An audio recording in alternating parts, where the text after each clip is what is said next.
আসসালামু আলাইকুম। Hello everyone, সবাই কেমন আছেন? আশা করছি আপনারা সবাই খুব ভালো আছেন। আজকে আমি আপনাদের সাথে একটি ছোট্ট ব্লগ শেয়ার করব। আমার একটি নর্মাল বাসার রেগুলার রান্নার একটি রেসিপি শেয়ার করব। সেটি হচ্ছে আলু দিয়ে মুরগির মাংস। হ্যাঁ মা, কি হয়েছে বলো? কি করেছে? আসসালামু আলাইকুম বলো। হ্যালো ভিউয়ার্স বলো। সবাই কেমন আছে জিজ্ঞেস করো। তুমি কেমন আছো বলো। এই বুড়ি, তুমি কেমন আছো? বুড়ি দুষ্টু। এখন আমি এখানে একটু সরিষার তেল মিক্স করছি সয়াবিন তেলের সাথে অল্প একটু করে, কারণ আমি সব সময় সয়াবিন তেলের সাথে একটু সরিষার তেল দিই। আমার বাসায় দুটো ছোটো বাচ্চা আসছে। চিকেন নিয়ে নিয়েছি এবং আলু এবং গোল গোল করে কেটে নিয়েছি। জাস্ট এটা তেমন কোনো ইয়ে না, সবাই রান্নাটা করেন। আমি কি করে রান্না করি চিকেন দিয়ে আলু দিয়ে সেটা আমি আপনাদের সাথে শেয়ার করব। আর এখানে আমি রসুন, এই যে আদা রসুন একটু থেতলে নিয়েছি, তারপর পেঁয়াজ দিয়ে দিব। এখন আমি পেঁয়াজটা দিয়ে দিচ্ছি।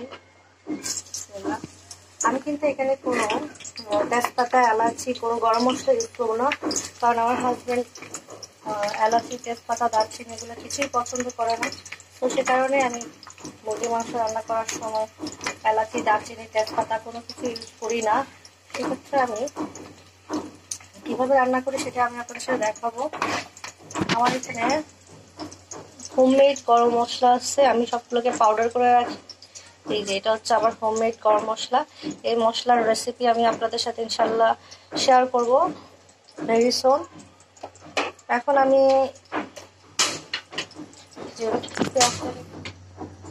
আমি এখানে পেঁয়াজ দিয়ে দিয়েছি। পেঁয়াজটা একটু বাদামি করে ব্রাউন করে আমি একটু ভেজে নেব।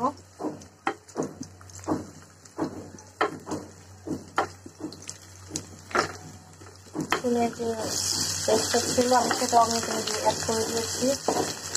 আদা রসুনের কাঁচা গন্ধটা চলে যাওয়ার পর আমি এখানে হালকা একটু ফ্রাই করে নিয়েছি। এখন এখানে আমি দিয়ে দেবো আলুগুলো দিয়ে দিচ্ছি। আলুগুলো আমি একটু আগে দিয়ে দিচ্ছি, কারণ আলুগুলো একটু হালকা আমি ফ্রাই করে নেব।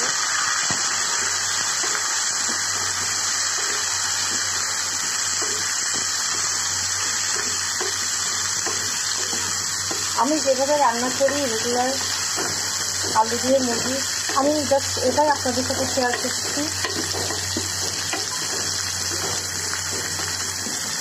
আমি আলুটাকে এভাবে করে আগে দিয়ে দিই, যাতে আলুটা সুন্দর একটা ব্রাউন কালার আছে।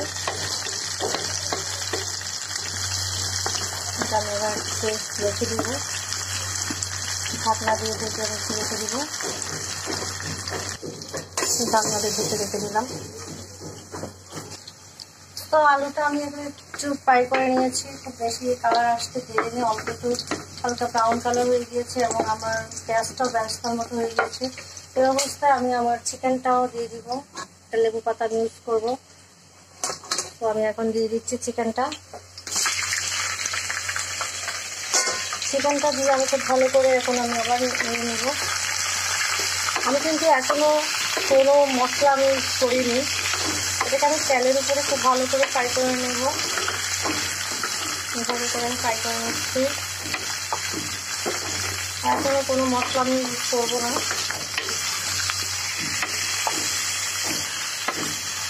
আমি আমার নিজের মতো করে রান্না করি, আমি কারো রান্না ফলো করে রান্না করি না, সবসময় একটু ডিফারেন্ট করে রান্না করার ট্রাই করি।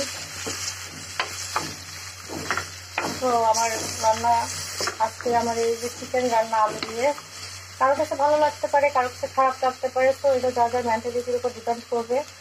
তো আমি আমার নিজের মতো করে সবসময় অলওয়েজ ট্রাই করি ডিফারেন্ট কিছু করার।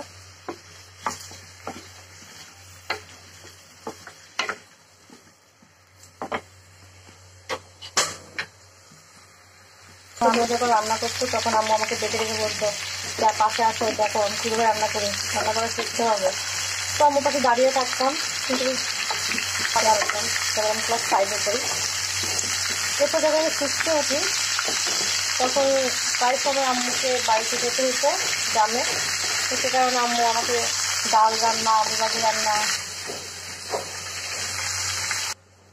আমি এটা একটু নেড়ে দিচ্ছি। পানি অ্যাড করার পর আমি একটু ভালো করে নেড়ে নিলাম। এখন আমি এখানে সব গুঁড়া মশলাগুলা ইউজ করব একটা একটা করে। এই যে এসে গেছে আমার পিঙ্ক ফেয়ারি। উরি পাপারি, তুমি নিজে নিজে মেকআপ করেছো মা?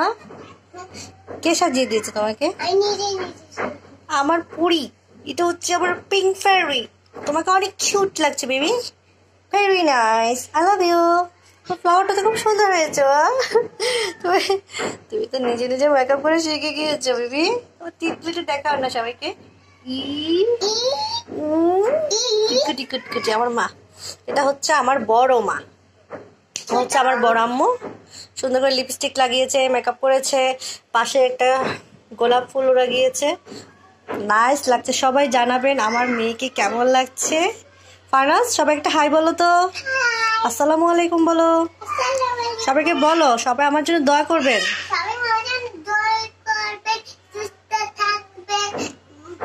তারপর তারপর কি বলবা বলো, তোমার কিছু বলার থাকলে বলো।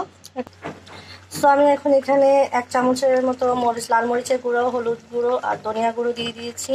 আর এখানে 3 টুকরো টমেটো দিয়ে দিয়েছি। আর এর সাথে আমি এখানে আমার সে ভাজা যে নিজে তৈরি করা যে হোমমেড মশলাটা, চিকেন মশলা, আমি এই মশলাটা আমি এখানে দিয়ে দিব। যে মশলাটা আমি এখানে দিয়ে দিচ্ছি। এখন আমি এটা খুব ভালো করে নাড়িয়ে নিব, খুব ভালো করে নাড়িয়ে কষিয়ে নিব। এখানে আমি আর কোনো পানি এখন আর দিব না। খুব ভালো করে কষিয়ে নিব তেলটা উপরে আসা পর্যন্ত।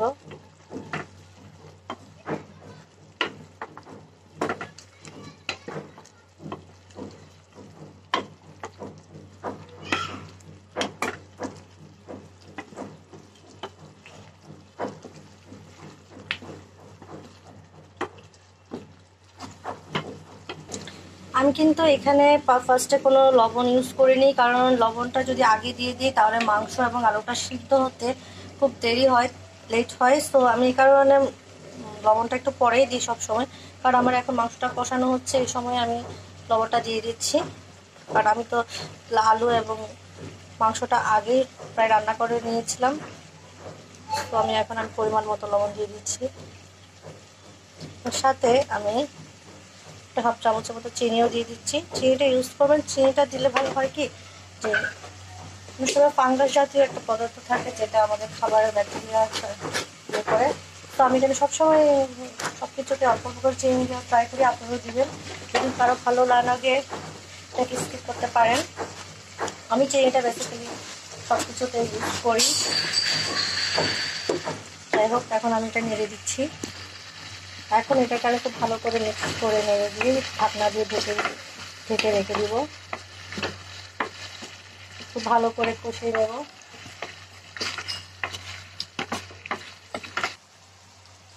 এখন খুব ভালো করে কষানো হচ্ছে। এখন আমি ঢাকনা দিয়ে রেখে দিব। ঢাকনা দিয়ে আমি 5 মিনিটের জন্য ওয়েট করব। এখন আমি ঢাকনাটা করে একটু চেক করে দেখব কি অবস্থা। এই যে আমি একটা লেবু পাতা দিয়েছিলাম। মাংসটা খুব ভালো করে কষানো হয়ে গিয়েছে, তেলটাও করে দিয়ে উঠে এসেছে। আমি এখানে এখন পানি দিয়ে দিব। এখানে পানি দিয়ে দিলাম। এখন এখানে আমি সুন্দর করে নেড়ে দিচ্ছি। লবণটা আমি চেক করে দেখেছি, লবণ ঠিক আছে। এখন আমি ঢাকনা দিয়ে ঢেকে রেখে দিব, সিদ্ধ হওয়া পর্যন্ত অপেক্ষা করব। এখন আমার মাংস অলমোস্ট সিদ্ধ হয়ে গিয়েছে। আমি এখন এখানে ম্যাগি নুডলসের যে মশলা আছে এখান থেকে একটা প্যাকেট আমি এখানে দিয়ে দিচ্ছি। এতে চিকেনটা খেতে খুব টেস্টি লাগে। বাচ্চারা এটা খেতে খুবই পছন্দ করে, যেহেতু আমার বাচ্চারা চিকেন খেতে খুবই পছন্দ করে। এই কারণে আমি সবসময় বাসায় যদি নুডলস নিয়েছি, নুডলসের একটা মশলা আমি দিয়ে দিই, এতে চিকেনটা টেস্ট অনেক বেশি বেড়ে যায়।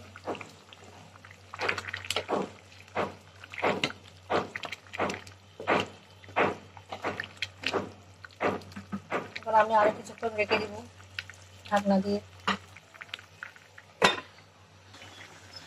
আমি এখন চিকেনের মধ্যে একটু ধনেপাতা দিয়ে দিয়েছি এবং অল্প একটু দুধ আমি দিয়ে দিচ্ছি এখানে, অল্প একটু, খুবই কম।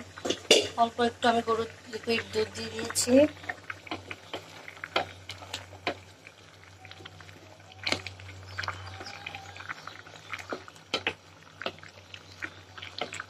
আমার মাংসটা ফ্রাই হয়ে গিয়েছে, মাংস সিদ্ধ হয়ে গিয়েছে, আলুটাও সিদ্ধ হয়ে গিয়েছে। একটা আলু নিয়ে দেখাচ্ছি, আলুটা সিদ্ধ হয়ে গিয়েছে। এখন আমি চুলাটা বন্ধ করে দিব, কারণ আমি মাংসটা ঝোল কমাবো না, একটু ঝোল ঝোল থাকবে। কারণ আমার মেয়ে এবং আমার হাজব্যান্ড ঝোল খেতে খুব পছন্দ করে, চিকেনের ঝোল। আর আলু দিয়ে চিকেন রান্না করলে ঝোল না থাকলে খেতে বেশি একটা ভালো লাগে না। সো আজকে আমার শেষ। কালারটা দেখুন কতটা সুন্দর এসেছে। জানি না ভিডিওতে কতটুকু বোঝা যাচ্ছে। আর এখানে আমি ছোট ছোট করে ধনেপাতা দিয়েছি। কি মা? এই যে আম্মা তোমার জন্য মা চিকেন রান্না করেছে। ধরে পাটিতে নিয়েছি, দেখাচ্ছি কালারটা কতটা জোস হয়েছে।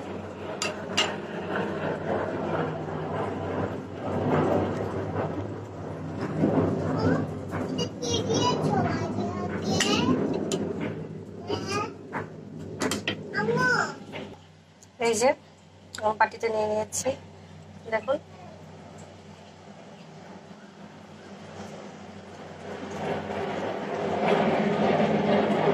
আপনারা আমার মতো চিকেন রান্না করে বাসায়।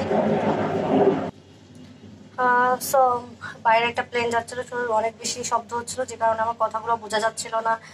সো আজকে আমার ভিডিওটা এই পর্যন্তই। সবাই জানাবেন আমার রান্না কেমন হয়েছে। আজকে চিকেন রান্না খুবই ডিফারেন্ট করে আমি রান্না করেছি। জানি না আমার মতো করে কেউ রান্না করেন কিনা, সবাই আমাকে কমেন্ট করে অবশ্যই জানাবেন।